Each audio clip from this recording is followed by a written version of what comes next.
دیگه از نشانه های اساسی انسان مخلص همی هست که اهتمام اساسیش از انجام اعمال فقط رسیدن به رضایت الله هست و برعکس از انسان ریاکار اهتمام اصلیش رسیدن به رضایت مردم است.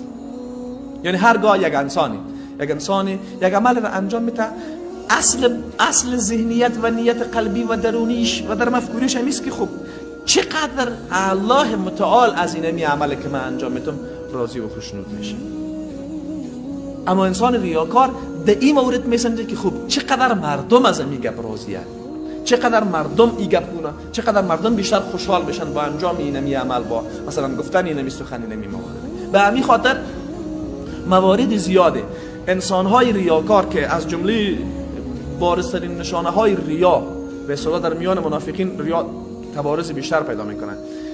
موقف منافقین خیلی موارد در اینمی که یک مسئله خوبتر دیده میشه. به تعبیر منافقین در اینمو تو جاها بیشتر افشا میشن و نفاقشان آشکار میشن که وقتی بحث موقف گیری در یک مورد میآید اینا میسنجن که خب مردم چی میگه، مردم چی میگه.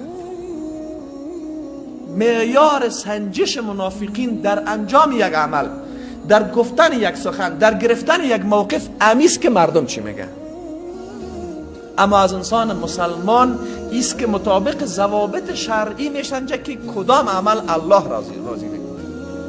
و امین مورد هم متاسفانه امین مورد هم به حدی در میان مردم اصل مفاهیم اخلاص به حدی پوشیده شده که خیلی از وقتا در انجام اعمال شرعی مردم علنا میگن اینی کار چرا کردی ولی مردم انت میگفت، اینی کار چرا کردی ولی مردم انت میگفت. علنا امین جمله رو ما شما نمیشنویم.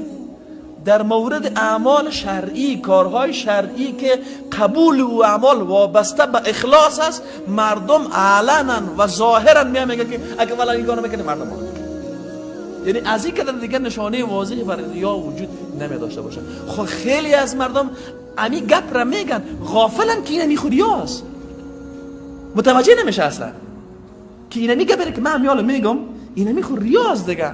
فرض مثال اگر ما اونمو عمل را انجام بدم که کار خیرم باشه، خود نیت ما از انجام و عمل امی باشه که امی مردم میره که ما از سرزنش از اونها میترسم راضی شه، پس عمل به پیش پروردگار اعتبار نداره.